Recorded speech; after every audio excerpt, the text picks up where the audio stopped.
You are fans of wrestling, and we are the degenerates that want to talk about it. Welcome to Kicking Out at 2. I'm Michael. With me, as always, is Tori. Hey, Tori. Hello. Today, we are going to talk AEW Dynamite. It was a really good show.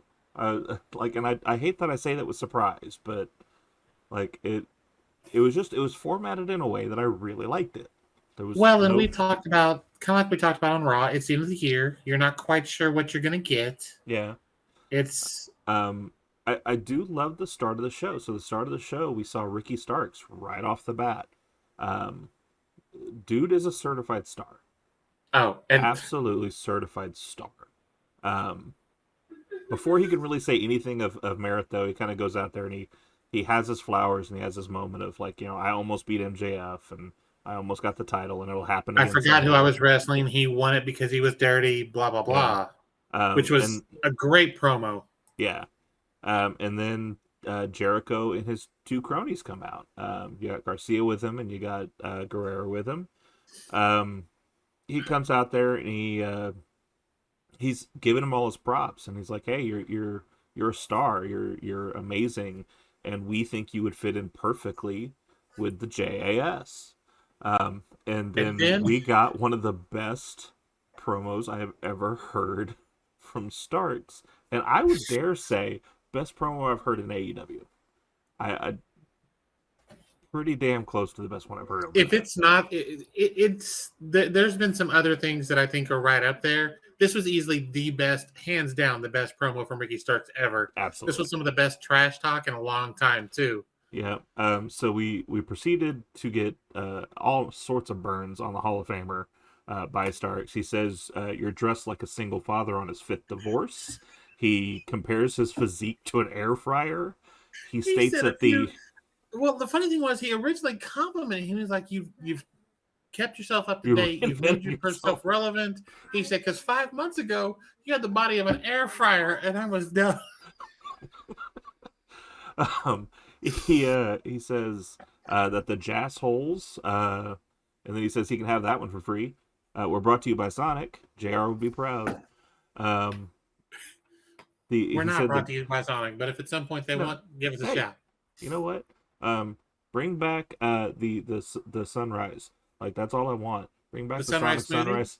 No, the Sonic sunrise is in the morning. It was just cherry limeade with some orange juice in it. That's all it was, but it was Yeah. amazing. Um, so he references the cronies and he says the jazz holes and he says you can keep that one. That one's for you. Which is a Yeah, great name. yeah. He says that the J should stand for jobbers at this point because he lost to the kid last week. So like just one after the other, just laying into him. Yeah, no, Um, this was easily Ricky's best yeah, promo. he was on it, and Yes, it's he was on definitely fire tonight. it's the first time. So like I thought he was entertaining. I have thought he was going to be a bona fide star. This is the first time that I looked at it and went, oh, he's no longer going to be. Like He is. he's so young and he's already on his game. You went out there and jabbed with Jericho, who was the man who jabbed with The Rock. Like, Exactly. Jesus Christ. So Ricky the Pebble did Starks really good. was born in 1990. Mm-hmm. So Yep. he's 32, Yeah. which is pretty young in terms of As far as a wrestling wrestling career. age. Yeah. But yeah, no, he went out there and stood toe to toe with Jericho, who is easily top 10 on the mic and probably higher than that, Absolutely. and stood toe to toe. Like, Yeah. and I wonder, it's one of those, and this is part of what I like about AEW. I wonder how much of that was discussed ahead of time because even Jericho looked kind of like, what did he just say? Yeah. Especially the body of an air fryer. I was. That's why I had to message. I messaged Michael during that. I was like, Yeah. "Please, are you watching AEW? Yeah. Because that shit was great." To me, my line of the night though was "You're dressed like a single father on the fifth divorce," because he said it and the camera turned to him, and then I just kind of paused it for a second to go, "Yeah, that's a middle aged man, like midlife crisis, fifth fifth wife outfit, whole going, thing, hair. going through wives like Ric Flair. Woo! But yeah, no, this was easily Stark's best promo. He's had some good ones. This was easily his best, Yeah, absolutely. and it got me more invested in him as a character, Yeah. If you even didn't with get his to dumb little pose. if you didn't get to watch it and don't plan on watching Dynamite, definitely just watch YouTube clips of this segment. It's definitely worth the There's no watch. chance it's probably already there because that shit was Oh, so good. absolutely. So after taking shots at everybody, Starks found himself attacked by Jake Hagar. I like I that like hat. this hat. When it looked like Jericho Appreciation Society might subject him to a brutal beatdown, Action Andretti came out to make the save. I love this kid. Yeah. So he comes out to make the save. He says some things, um, like he's good in the ring. His mic work is a little general still, and that's fine. It Like is, he's but young, but right, and it's one of those things that. Oh yeah, no, the Ricky Starks thing is already on there mm-hmm. from 2 hours ago. Okay. I looked it up. I was like, tell me this is already on there. Um, I don't expect his mic work to be great. No. I don't. I expect it to be what we got. But if you're gonna pair him with Starks for a little while, He'll be fine. yeah, he'll be all right. That leads us to we're at number 5 now, right? In the series. We Yes. got the Elite versus Death Triangle. I actually just texted you when we were watching this match, and like the only problem I have with it is we know that the Elite's not losing the next two. It's predictable. Yeah, we know they're gonna win the I next two, and that's. I mean, it's still honestly gonna be an though, entertaining matches, but the next one is Falls Count Anywhere. yeah, I actually won't be surprised because of the way. First of all, the beatdown. Well, cover the match, and then I'll yeah. give my theory. I'll just cover it real quick. I mean, it was a lot of hard hitting stuff. It was a lot of just fun back and forth. The Elite defeated Death Triangle when Omega survived a shot to the face with the same timekeeper hammer. And then we watched the Bucks deliver the Meltzer driver to Phoenix for the win. And then after the match, Death Triangle bloodied the victors after the match to a chorus of boos, escalating the issues with them going forward. So, my color commentary on this: the match was what you expect from these guys when it's no DQ. Excuse me. It was crazy. It was great. It was fun. I like the fact that the Elite came in there heavy. Like, yes. Michael Nakazawa got in the ring. Brandon Cutler got in the ring, and then Jose got, and then, huh? We had an elf. Yes, Brandon Cutler was dressed as an elf, and all I can think is, I hope they're paying you a lot of money. And then Alex Abrahantes got in the ring. Like, why did you think that was a good idea? Yeah, but he got in there to face off against Cutler. So still. But end of the match, Meltzer driver on the chair. They've been working Nick's ankle the whole time. I think they went after Matt's ankle. Mm-hmm. They hit Kenny with the hammer. After post-match, they busted up Nick, kept working the leg. Same thing with Matt. I think Death Triangle puts this away next match. Okay. I don't. Logic tells me it won't happen. I wouldn't be surprised if, because of all the things they've done to this point, it's Falls Count Anywhere. It's no DQ. It's the gloves are off. Yeah. So logic says they're going 7. Yeah. And 7's a ladder match, right? And that to me is the only reason why I say like I could still see them playing it off because they've already said what the 7th match is going to be. See, why I would promote a rather ladder them match have if we're not going said, to do it? I would rather them have said, okay, this one was no DQ. Because we went to 6, let's make it because of how crazy this all was and everything that happened, we're going to make it Falls Count Anywhere. Don't say it that until after this match, they made it predictable, and that's the downside. Yeah, because like I said, if they hadn't have said that the last one's a ladder match, you're promoting a ladder match. There's no way you're not giving it to us. Right. Um, but they could win at 6. I don't. I think the Elite's winning this. Mm-hmm. I think they're coming back from this. They were talking about coming back from deficits, and they mentioned LeBron, and I'm just like, please stop. Like, it's just not. You're not making it. You're not building suspense here. You're giving it Right. away. I definitely wish that the after match promo last time was a little more doom and gloom and less like triumphant babyface. Like, go in there like just or don't even do the final promo. Like start to say something and just be like, you know what, doesn't matter, and then drop the mic and walk out. Be disheartened. Be beaten. Here's the other side. If the Elite wins, they're going to be over as the face. Mm-hmm. I have a feeling their next feud is House of Black, Yeah. who is getting a huge pop right now. So what do you do? You know what I mean? Yeah. Um, I definitely think it'll go. So I hope they surprise everybody and end it at 6. That's what I would do. Yeah. I told you what 7 was going to be. We're not even going to get there. End it in 6, and then if with everything you've done to Nick and Matt, especially Nick, that be the reason they lose is Nick. Yeah. And then so Death Triangle wins in 6. They're already getting massive heel heat. Yeah. Them against House of Black would be amazing. It would be. So and then you have the right heel face. That and dynamic. then once Nick is healthy, you have them come back to who if it's Death Triangle with the title still, we still want that ladder match. Come back to it. Yeah.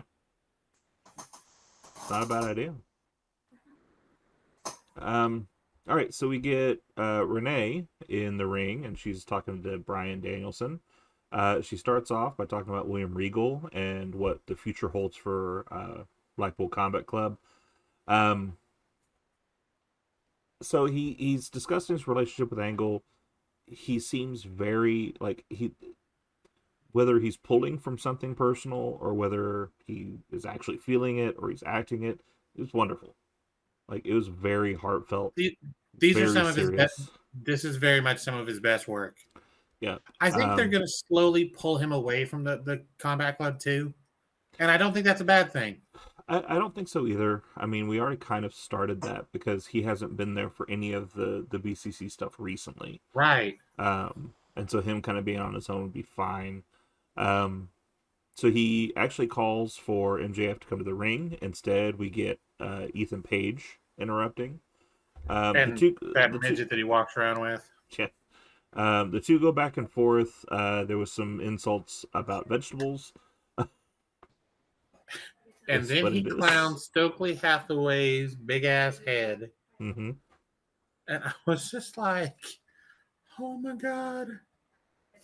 Like I said, this was some of Brian's best mic work in a while. It's I think he's always better now. Like don't get me wrong. Like back in the day, I think he definitely did some work. But like in the last 5 years, if you just let him go, give him the mic, let him do his thing. Well, he's going to be fine. It's why if he went back. So say his contract runs out and he goes back. Yeah. There's no chance Hunter's going to try and change how he wrestles. No. He's going to be like, go do what you do. He's going to put him in there with people that he can do that with, like AJ. Like, think about what the people they've brought back. Him and Gargano would be a great match. Oh, no, here's the thing. First thing I want if he comes back, I want him and Brock. I want to see that match that they never got to do, that he wanted to do. I would be so scared of that. Oh, I know. I'd be clutching my pearls the entire damn time. Oh, God. I would suck the air out of the room every time Brock threw him. But, like, just the ideas that he had of like he wanted to completely change his style for one match with Brock. I want to see it. I want to It would see. be interesting. I want to see him wrestle completely different just so he can beat the Beast. That I'm good. it would definitely be interesting. So anyway, the back and forth led to a challenge from Danielson to Page. Page says he wants to do it next week because San Antonio sucks. We Which caught some is HBK chants in the crowd, which is very interesting. well because Brian mentioned that he was trained by Sean. Yeah. So and I love the back and forth of this stuff. Like I love that with Trip and Charge, there seems to be less worry of mentioning people, mentioning things. Because like we'll talk here in a minute, they flat out ripped off some stuff from WWE later, and I would even be surprised if they didn't say something about it because it was just blatant. Right. Um, but like there seems to be more leeway going back and forth of like, look, just talk Well, about wrestlers because wrestlers are wrestlers and we don't care. Like I think so I was listening to a thing again, it was on the Road Dog podcast I was listening to. He was talking about there was a point where Daniel Bryan at the time was on commentary. Is when he was the GM of SmackDown, and okay. he was watching a match with Kevin Owens and Sami Zayn in it, and it was with the whole Sami and Kevin were against Shane McMahon and all Right. that stuff. Right. Uh, and he was talking about something that was happening. He was like, I was laughing so hard at the commentary of this one because I know exactly what was happening. Because you had Brian Saxton, and he was trying to talk about how Shane McMahon's been so horrible to Kevin Owens, and Kevin Owens is such a bad person though, and da da da da da. And he's like, however, though, Daniel Bryan is saying how conniving Kevin Owens is. He's like, I remember when he almost ripped out my eye socket in whatever town it was. And Byron Saxton, you could tell that Vince is in his ear because he's trying to get him to tell him that stuff doesn't matter. If it doesn't happen in WWE, it doesn't matter. And so then you hear Yeah. the words in WWE, it didn't happen here. It doesn't matter. It's not if it's not WWE, it doesn't matter. And so he goes, yeah, but it happened to me, and I remember it, so it happened.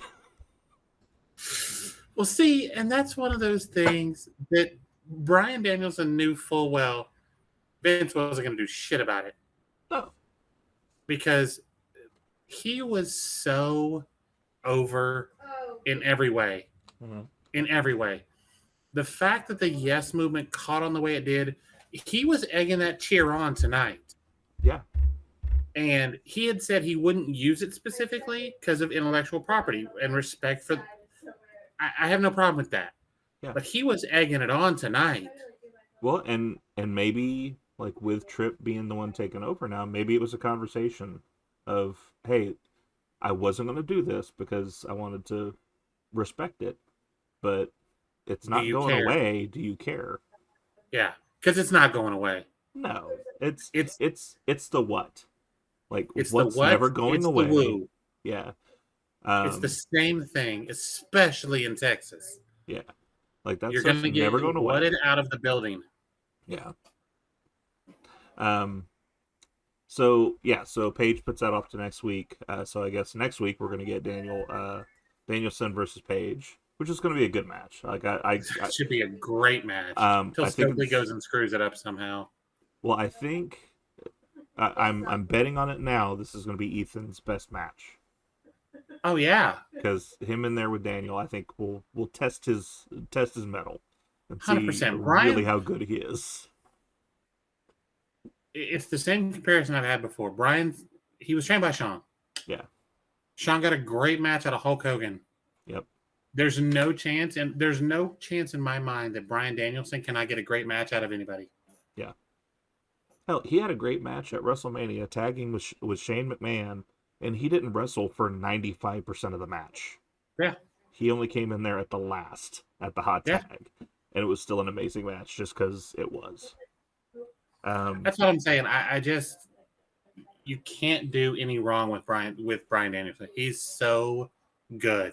Yeah. And so that leads us to the next match, which is Hook.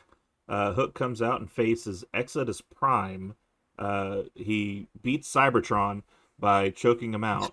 I Um, was I was about to be like, is this Optimus's little brother?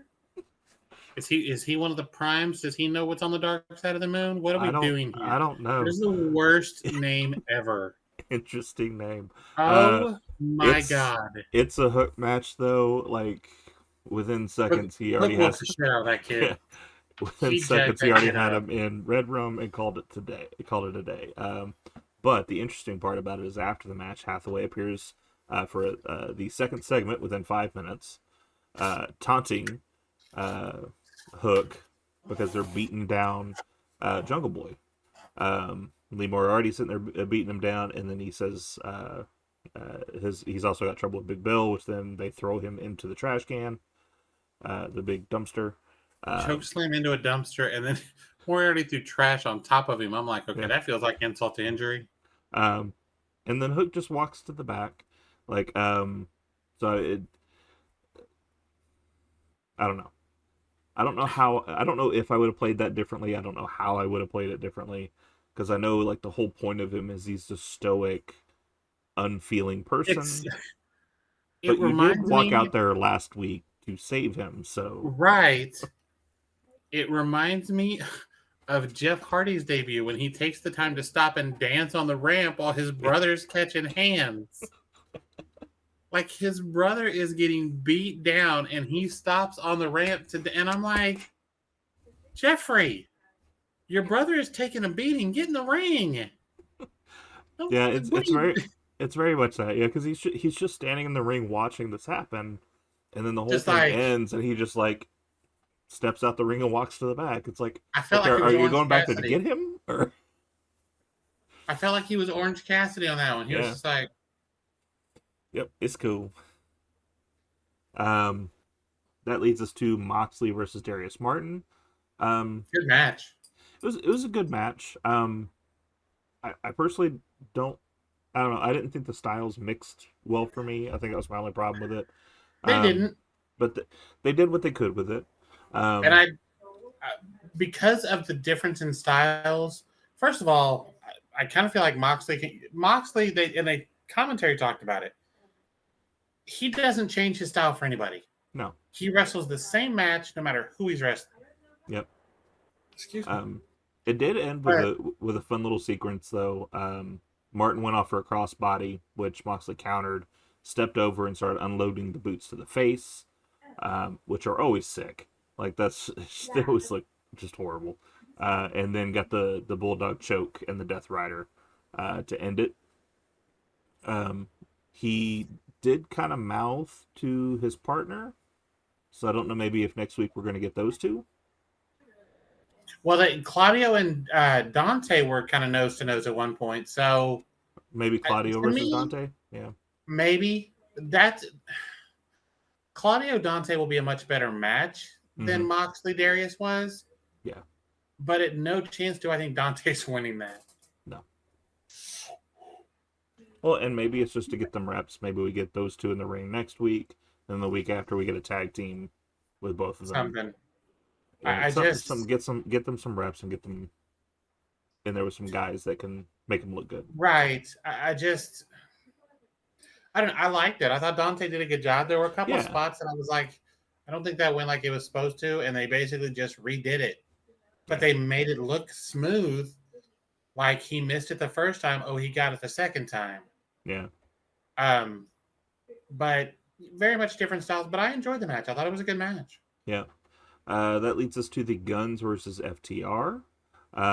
Guns come out in Bret Hart attire, so nice little dig there. Ass boy chant going rampant. Of course. So I'm still not a fan of the Guns. Like there's something missing, something's not there, and maybe it's Billy Gunn. Maybe when he left, that's the thing that made me stop caring. I don't know. That's But fair. um, however, though, I'm still good with this match. FTR, first of all, on their 3 match losing streak now. Well, and they are banged Well, up. and that was the next thing is yeah, they just got through that dog collar match, and they were taped up. And Did you see the bruise on Dax's hip? no, I was watching on a little TV at that point. So Okay, so they showed uh he posted a picture, I think it was to Twitter, of his hip from that suplex onto the chairs. mm-hmm. That bruise is easily the size of a dinner plate. Goodness. Like Um, it's, and so I I thought the booking on this was good. It was a good loss. yeah, it it's a loss that made sense because Yeah, them being beat up, them being exhausted, because there was a couple of absolutely. times that Dax was in there that he just looked exhausted. And whether that is actually he's exhausted or he was just playing it up, either way, like Right, it made sense. So we end that one when Colton Gunn hits a roll up on Harwood. He grabs the ropes for a little added leverage, which then even protects them even more. So not only are right, they beat up, not only are they exhausted, but they also still had to cheat to win it. right. So definitely good booking in that. We end up back in the ring, and Tony Schiavone is introducing rapper Rick Ross. Um, this was a really weird segment to me I because was not a fan of this segment. so here's the thing. I like Rick Ross. However, I think he made this segment about him because he was talking nonstop through this whole damn thing. I just sent you a picture of Dax's bruise. All right, I'll take a look at it. No, I agree, and I get that him and Swerve have this whatever relationship it is. Yeah, Why was he there? Like, yeah. I don't know. I don't know if he's going to be part of this. If he's going to be, would help if I get that in the wrong place. There we go. Sorry about that. I don't know. I just, and then he drops a big motherfucker on TV. Yeah. I mean, he's not wrong. Keith Lee is a big motherfucker, but Well, and then like I don't know if Strickland misses Q or if that was meant to happen like that, but it all I seemed didn't like the awkward. segment. I Yeah, it all seemed awkward. I think the whole point of this was to put over Strickland's new group. It Um, is that looks nasty as hell. Um, right. um, because he's got it like so he comes out and he has this shirt on. It says Mogul Affiliates, which I guess is going to be the name of his new crew. Which we'll get to the crew in a second. But so Rick Ross he calls Lee out there first. Lee comes out there, and yeah, he's called Strickland out, and Strickland doesn't come out yet, and so he just I guess was vamping for time, trying to figure out what's going on. I Because don't Strickland know. didn't come out, but he looked at Keith Lee and was like, "You a big motherfucker." Yeah, no, Yeah, they're going to pay for that one. which popped Keith because he immediately Right. like turned And even around. He's like, Shivani was "Oh, like, uh, Shivani was trying not to. You could see Shivani yeah, going, I can't believe he just said that, but that was yeah." funny. Well, and so I don't know like if Rick Ross is part of this because I so don't know. he's constantly talking about how Strickland is like he's money and he's a mogul and all this stuff, and then like he sees what ends up happening. So Strickland comes out and he's running his mouth about And he's how carrying a bag. yeah he's carrying a Like, did bag, he just show up to the arena? but he's talking about how Keith Lee has to constantly keep an eye on his health, keep an eye on his on his career, and now he's got to keep an eye on his back. And so Rick Ross then backs off, and he's still hyping up Strickland, like in the midst of what should be this quiet moment of surprise. And then he looks behind him, and so then he's still talking. And so if he wasn't with Strickland, wouldn't he have like said something to Keith about a dude behind him that's about to take him out? But Oh so no, I think he's with Strickland. I just don't understand the point of him being out there. yeah, It's just he's but out there for so the name recognition, but yeah, but it's so the camera pans back, and it's Parker Boudoir, um, Boudreaux. Boudreaux, yeah, that's behind him. Um, I'm still not in with this kid. Like he hits him and he screams, and then he hits him and he screams, and he hits him and he screams, and I don't get it. Joe Gacy's send offs apparently get stuck with Here's Strickland. my thing. The whole thing when they brought him into WWE was he's the next Brock Lesnar. Mm-hmm. No, he's not. No. I hate to break this to them, but you can get somebody that looks like him. Brock Lesnar is literally a once in a lifetime talent. Yeah. 1 in a million. He is a genetic freak. Yeah. And there was a thing that was talked about, and they kind of averaged it out. They said that um, a person the caliber of an Austin, a Rock, a Lesnar, every 5 years, if we're lucky, we get someone of that caliber. And yeah, absolutely. Brock is 1 in a million. He showed up on the scene when they needed a big star and was a big star immediately. well, and have you heard Paul Heyman's description of how him and Brock met? No. So apparently how they actually met was somebody had suggested they work together. Paul was flying somewhere like the day he got this from Vince or from somebody. Brock ended up on the same flight and they sat next to each other. And Paul said they just hit it off immediately. Oh, okay. But for the fun of it, he started telling people that, and this is Paul Heyman's words. He was like, I was the Jew that Brock Lesnar left alive after he destroyed the village to tell the story. And I was like, I think that's the greatest definition of a manager I've ever heard. That sounds like a Paul line for sure. Very much so. And so but he brought Brock out. He was the one that dubbed him the next big thing. Mm-hmm. He ran that place while he was there. Yeah. Brock was on his way out the door. Austin was on his way out the door. It was Brock's world. Yeah, it was. And then he went to UFC and won the title in his third fight. Yeah. And his first fight he lost was a rookie mistake. Yeah, it literally was like he was out of the game for too long. So watching that, and I hate to turn this into a UFC analyst fight. Oh, no, I watched it. He's hearing that ankle lock was pure luck. Well, it was pure luck, and it was because I think the look of the plan going into that match was he was hoping just to knock him out. Because that first shot rolled him up. But Frank is a beast. Yeah, it was Frank Mir. That's who it was. Yeah.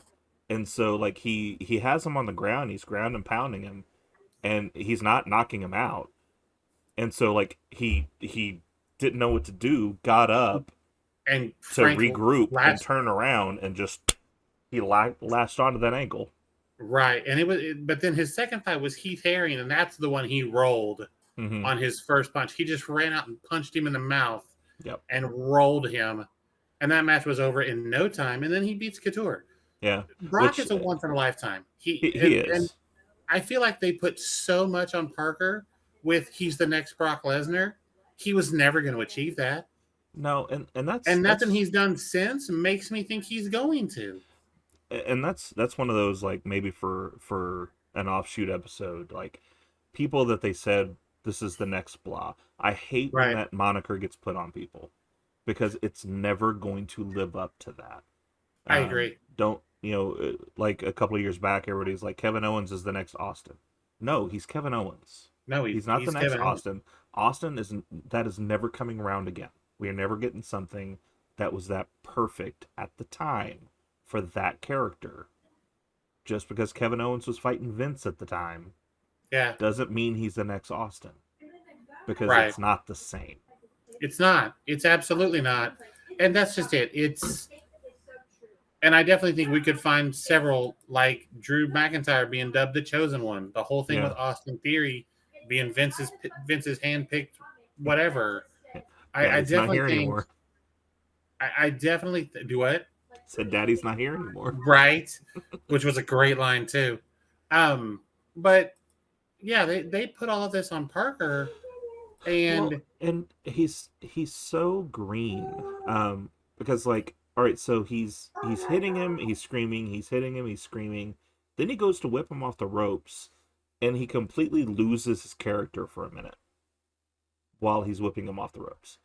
And it's like, don't don't lose that character if that's what you're going for. If you're going for this like weird screamy beast guy. It was weird. It was weird, and he's not impressive. I'm not No. impressed. No. He's a big kid. I'll give him that. Yeah, But but I haven't seen anything from him. Like, get him in the ring and show me he can actually wrestle, and maybe. well, But like, I haven't seen anything impressive out of him yet. he definitely needs to get in and get some reps in. Yeah. 100%. Um. Well, so he attacks him. And they're beating him down. But almost And then immediately, Keith Lee takes an Irish Whip, reverses it, clotheslines him over the top. Strickland's waving him on, like, come on over here. He gets down there, and I assumed Parker was going to get back up and attack him. I did And too. then, like, Jailhouse Jim, whoever this guy is, like, tatted from Okay, head to you called toe. in that. I thought you like knew that. Do we not know who this guy is? No, they didn't even know. Like, they Okay. haven't announced who it was. It was some Okay. person. He's got the ponytail like the one dude from WCW back in the day. Weird Samoan ponytail on the top of his head. Tattoos all over him like he's Post Malone. I don't know who this guy is. Uh, all I know is he's got some jail muscle on him. Like that's all there is to that. But it came in there and looked more devastating than Parker, in my opinion. Like he seemed like he was actually entertaining. But so they both beat him down then. Um, like I said, the whole segment seemed to take a back seat to Rick Ross. The only thing that really stood out to me is like the nail in the coffin of this, which is they've got Keith Lee laid over some steel steps. The two guys are holding a cinder block, and we get a double stomp coup de grace off the top rope to the outside onto Keith Lee with a cinder block on his chest while he's on steel steps. Jesus Christ. That was nasty. That I don't know. That was just. I was like, oh my god! Like I Yeah. haven't seen. That was creative as hell. First of all, Yeah. but it was one of those things that I was like, oh, okay, this is what we're doing. Yeah. I I just mean, pulled up. I just pulled up our Twitter, mhm. and Sean Ross Sapp was like, Rick Ross called Keith Lee a big motherfucker. Um, That's gonna be a thing for a while. yeah.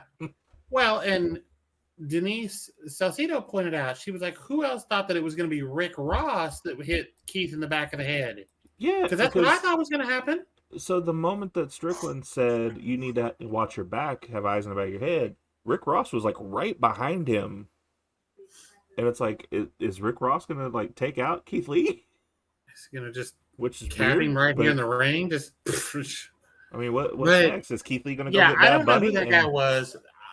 Up in that whole segment was weird, and I hope we never have to see it again. yeah, or at least someone talks to Rick in the back and be like, hey, there's such a thing as laying out. You need to lay out. Well, and that's just it. I mean, he has no idea how to do that for this. Yeah. And you could almost tell like it's kind of one of those things like you see the little differences between AEW and WWE. WWE would have scripted him. Like, look, this is what you need to say. This is when you need to 100%. say it, how you need to say it. Where 100%. Tony probably just let him go out there. It's like, hey, just go out there and talk. No, don't give an open mic to a guy who isn't in the business. Hopefully, this will be a learning lesson, a learning episode. Yeah. For Tony Khan, because that was bad. Yeah. I like the product normally, but this was just a bad segment. Yeah, it was just a bad segment. To me, it was made up for by that spot at the end, because that that definitely made me forget what happened. Yeah. The problem was we shouldn't forget that two people attacked him, but it was completely forgettable. Yeah. So after that devastating, we got a devastating match. We got that the match that happened because it happened. It was a good match, but it's like still there was no build up to this. There was no heat to this. It was just which match? Jamie Hayter versus Hikaru Shida. Like, I'm gonna face you because you have a title and you won a match. Okay. It was a good match. The problem is this match was fantastic. Yeah. Like But Sheeta is amazing, and I need Hayter to get away from Britt yeah.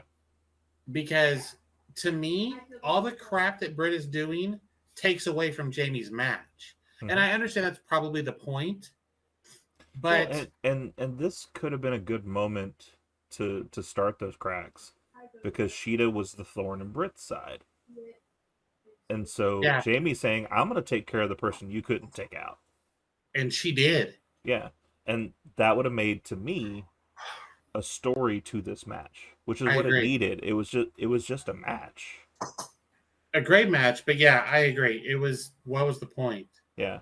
Like if if Jamie didn't have the title and this match happened third on the card, great match, doesn't need a story. It's Right. just But she two has the title. badass. It needs to matter. Yeah, this is It's for her the first title. title defense. It She needs to challenged matter. for it. Like it was that was the limit of the It was story. what are Is we I'm doing? challenging Yeah. you for a title because you won a match that didn't really matter. Like Yeah. I um just I definitely the sooner we get her away from Britt, the better I think it is for Jamie's AEW career. yeah, I don't disagree at all. Because if Britt's out there, the spotlight is Britt. I mean, Yeah. she built this. She carried her and her Hikaru Shida carried this women's division on their back during the pandemic. And Nyla, I'm not gonna leave her out either. Yeah. But I had never even heard of Nyla before she showed up here, so I knew who Britt Baker was. I'd Yeah. heard the name. Um, so the sooner they get her away from Hayter, the better it is for Hayter because she's always going to be second fiddle, champ or not. She's second fiddle to Britt Baker. Yeah. As long as she's with her, she's always going to be taking a back seat. It's really hard to say good spots in this match. Like you said, it was a great match, Yeah, and so people should definitely just go watch the match. and even though there And wasn't a story, I hate to there wasn't a I hate to story make it build sound like up. it was bad because there wasn't a story, but like that was the only Well, thing is I wasn't into it because there wasn't a story. right, but they told a story during the match. I mean, Yeah, it did everything a match should. right. It just why Um, were we here was the biggest question. yeah, and her, it basically ending because Britt got in there with the kendo stick, distracted Cheetah from what she was doing. Cheetah She beat hit her down with that Britt with ripcord 2 or 3 times. That was, but yeah, that's what I'm saying. Jamie Hayter can take care of herself. She doesn't need Britt, and making her depend on Britt just diminishes her as a champ. yeah. Um, so post match, they're starting to beat down Cheetah. Tony Storm come running out, got laid out almost immediately, um, which I Apparently, get they're it. saying she's not cleared. I guess the last time they fought, they busted her nose. Um, They broke her nose, which they yeah, did. yeah. So Okay. I guess we're playing that card. Um, whether it's true or not, I don't know if I play that card because we're doing that right now with Ruby Soho.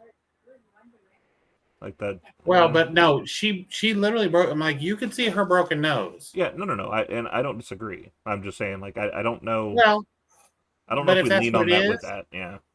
if it is what it is, I mean, it is what it is. You Yeah. can't. But Um, then, so that but then, happened. She got yeah, laid out. she got laid out, and then Soraya came out and cleared house. Um, I think there was a little hiccup there because it looked like when she laid out Britt, I think Britt was supposed to exit the ring quicker because she went to run like she was going to yell at her, and Britt was still in the ring, and she quickly rolled out. Um, so I think maybe she was supposed to get out a little Yeah. bit quicker, but it was a good match. This is going to lead up obviously to a multi-woman tag match, which is fine. Well, they've got the match, the 11th, with Britt and Jamie against Soraya and whoever. Yeah, And I have this feeling it's going to be Tony Storm, yeah. but it needs to be someone else. I just I I like don't Tony disagree. Storm. I think it needs to, well, one, if they're saying she's not cleared, that needs to be the reason it's not her. Like, Right. tell the story that she's trying to do it. I want to be in Yeah, that match. I need to be that yeah, partner. No, you can't. You're not cleared. We cannot sanction you being in this match. right. And then it ends up being someone big. Like a Mercedes. If only. Um, I won't be so surprised. It wouldn't be surprising to me if it's Ruby. Ruby could make sense. Um, That was funny. I think the only thing is they're still trying to play off the her and time mellow Right. situation.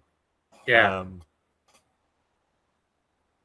Well, and you say Mercedes. What if it was the other Mercedes? Martinez? Yeah.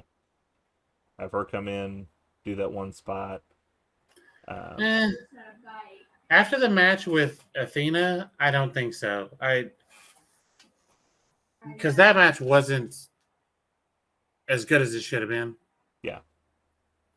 With all the build up that they had for that match, it Yeah. definitely should have been better. Something was certainly off. Yeah, it could not. I don't know. It to me, it needs to be a big name from the outside. It needs to be a big name. Yeah. I would say either a big name from the outside or a big name coming back, like someone we haven't seen in a while. I don't know who that would be though. Yeah, it would having it be just someone who's currently in the story It's a letdown. It's a Yeah. massive letdown. Well, and so here's the thing: like, if it was going to be Tony, for instance, then Tony shouldn't have come back tonight. Right. That should have been she comes out that night when it's time for that person to come out, because then Right. you get the build up of they took her out, they broke her nose, now she's back for revenge, and we didn't think she would be back because she's been off TV long enough that we kind of forgot. So it is what it is. I'm actually just kind of bringing up the women's roster real quick to see if there's anybody that kind of fits the criteria I was talking about. They still have Jeff on the roster. Yeah, that doesn't surprise me. That's not a good look. Well, but I agree. But at the same time, they've been very transparent about the fact that he's not stepping back in the ring until he's clean and can back it up. You know what I mean? I mean, we got Statlander that we could use if she's back and healthy. Yeah. Riho would be fun. Hurts. Who? Riho would be fun. Riho would be fun. Nyla would be interesting. Nyla would be interesting. Willow would be fun too. Yeah. Please don't let it be Thunder Rosa. No, from my understanding, she might be done. I hope so. It could be Renee. She'd go out there and do it. I think she unofficially retired on the Busted Open. Gotcha. Program. Like, she didn't say that she was retiring, but I think she said she was taking a step back. Which makes sense. I mean, her injuries were piling up, and there's all the backstage stuff that was happening. Do you realize how many matches Nyla's wrestled? No. 84 and 34 in AEW. That's an ass load of matches. That's 100 and yeah. Well, I mean, she was the cornerstone there for a little while. Yeah, like, she didn't have the title, but she was she was on the show every week. It was her division. Yeah. Ruby's 40-8. I didn't realize she wrestled that much. I just 52-24. I saw that. There's just nobody else on the roster that screams, "I'm a big name" to make it to fit this situation. Yeah, I mean, like I said, there's some in there that would be fun. Seeing a Riho come back, seeing a Willow get the opportunity to get in there with Saraya, that stuff would be fun, but it wouldn't be impactful. They wouldn't come out and I'd be like, "Oh shit!" Right, and that's just it. It needs to be an "oh shit." Anyway, yeah, that wraps up another episode. Kicking out of 2. Thanks for spending your time with us. If you are enjoying our podcast, please support us. Share this episode and our channel with others. Follow and hit up all of our socials. The socials down here below are our personal socials. We have the full show socials over there. Shortly, you'll also see a new one for TikTok. Because, yeah, middle-aged adults need to be on TikTok. Like, share, subscribe, all that stuff right here on YouTube. If you want to catch up on all of our past episodes, you can see all of those right here on YouTube at Kicking At It Too. Until next time, I'm Michael, this is Tori, and we'll see you on the next one. Bye-bye.